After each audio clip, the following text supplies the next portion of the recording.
ছোট্ট বন্ধুরা, সবাই কেমন আছো?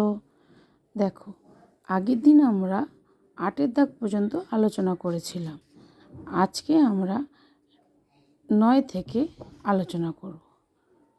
9-এর প্রশ্নে কী দেওয়া আছে? নিচের বাক্যগুলির মধ্যে যে সব বিভক্তিযুক্ত শব্দ এবং অনুসর্গ আছে তা খুঁজে লেখো। 9.1-এ কী আছে? জাতীয় কংগ্রেসের সঙ্গে মতপার্থক্যের জন্য ভগৎ সিং, ভগবতী চরণ শুক্লা এবং আরও কয়েকজন কংগ্রেসের প্রতি আনুগত্য প্রত্যাহার করেন। 9.2-এ আছে ছেলেবেলা থেকে তিনি একটি স্বপ্ন লালন করে আসছেন মনে মনে। 9.3-এ আছে 7টি দিন নিরুপদ্রবে কেটে গেল। 9.4-এ আছে শরীর সব দিক থেকেই ভেঙে পড়েছে। এই বাক্যগুলোর মধ্যে থেকে বিভক্তিযুক্ত শব্দ এবং অনুসর্গ আছে কিনা তা আমরা খুঁজে লিখব। দেখো, কংগ্রেস এর বিভক্তি, মতপার্থক্যের এর বিভক্তি, কয়েকজনের শূন্য বিভক্তি, অনুসর্গ সঙ্গে জন্ম আর প্রতি, এগুলো। 9.2-এ আছে ছেলেবেলা, তিনি, স্বপ্ন, এগুলো সব শূন্য বিভক্তি। করে, মনে, এ বিভক্তি থেকে অনুসর্গ। 9.3 দিন, শূন্য বিভক্তি, নিরুপদ্রবে, এ বিভক্তি। 9.4 শরীর, শূন্য বিভক্তি, সব দিক, শূন্য বিভক্তি থেকেই অনুসর্গ। এবার আমরা 10-এর দাগের প্রশ্নগুলো নিয়ে আলোচনা করব। 10-এ কী বলেছে? নিচের প্রশ্নগুলির কয়েকটি বাক্যে উত্তর দাও। 10.1-এ যতীন দাসের পিতা মিউনিসিপ্যাল কর্পোরেশনের স্থায়ী চাকরিতে ইস্তফা দিয়েছিলেন কেন?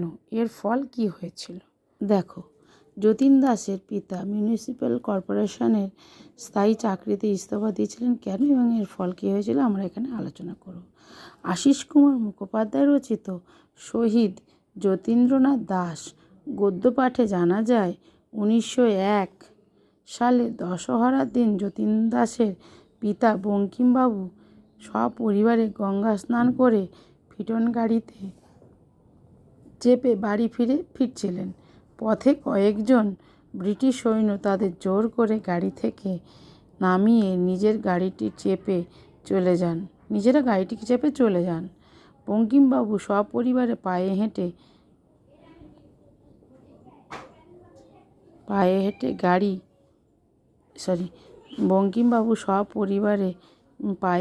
বাড়ি ফেরেন।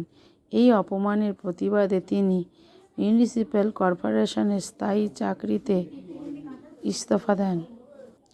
চাকরিতে ইস্তফা দেওয়ার পর তিনি একটি স্টেশনারি দোকান খোলেন এবং সংসার চালাতে গিয়ে আজীবন দারিদ্র্য ও দুঃখের সঙ্গে লড়াই করেন।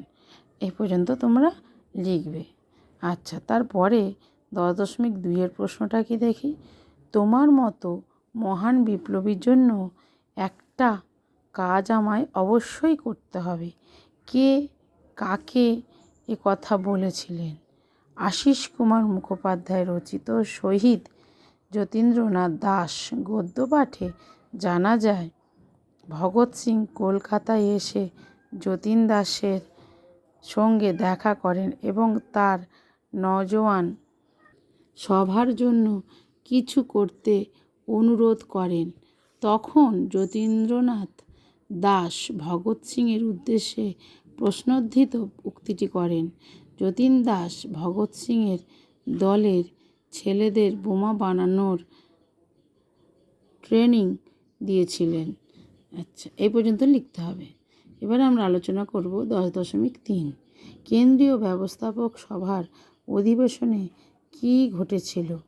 আশিস কুমার মুখোপাধ্যায় রচিত শহীদ যতীন্দ্রনাথ দাস গদ্য পাঠে জানা যায় 1929 সালে 8ই এপ্রিল দিল্লিতে কেন্দ্রীয় ব্যবস্থাপক সভার অধিবেশনে ভগৎ সিং, বটুকেশ্বর দত্ত শক্তিশালী বোমা ফাটান। বিচারে তাদের দুজনকেই যাবজ্জীবন কারাদণ্ডের আদেশ দেওয়া হয়। এটা এই পর্যন্ত হবে। আচ্ছা, 10.14 প্রশ্নের উত্তরটা কী হবে? 14ই জুন 1929 যতীন দাসকে কেন গ্রেপ্তার করা হয়? আশিস কুমার মুখোপাধ্যায় রচিত সই যতীন্দ্রনাথ দাস গদ্য পাঠে জানা যায় 1929 সালে 8ই এপ্রিল দিল্লিতে কেন্দ্রীয় ব্যবস্থাপক সভার অধিবেশনে ভগৎ সিং ও বটুকেশ্বর দত্ত শক্তিশালী বোমা ফাটান। বিচারে তাদের দুজনার যাবজ্জীবন কারাদণ্ডের আদেশ দেওয়া হয়। কিন্তু এই ঘটনার পিছনে ভারতব্যাপী এক বিশাল পরিকল্পনা আছে সন্দেহ করে ব্রিটিশ গোয়েন্দা বিভাগের মিস্টার প্যাট্রিক পুনরায় তদন্ত শুরু করেন। 30টি নামের একটি তালিকার মধ্যে যতীন দাসের নাম অন্যতম হওয়ায় লাহোর কনস্পিরেন্সি কেস এর অন্যতম অভিযুক্ত আসামি হিসাবে 14 জুন 1929 খ্রিস্টাব্দে কলকাতার প্রকাশ্যে রাজপথে থেকে যতীন দাসকে গ্রেপ্তার করা হয়। 10.5-এর প্রশ্নটা কি আছে দেখি। 1929 সালে 13ই জুলাই অনশন শুরু হয় কেন? আশিস কুমার মুখোপাধ্যায় রচিত শহীদ যতীন্দ্রনাথ দাস গদ্যপাঠে জানা যায় 1929 সালে 25শে জুন লাহোর ষড়যন্ত্র মামলার আসামি হিসাবে যতীন দাস ও তার 15 জন সহযোদ্ধাকে লাহোর সেন্ট্রাল জেলে বদলি করা হয়। তাদের উপর অমানুষিক পুলিশি নির্যাতনের প্রতিবাদে 1929 সালের 13ই জুলাই তারা সমবেত অনশন শুরু করেন। এ পর্যন্ত লিখতে হবে।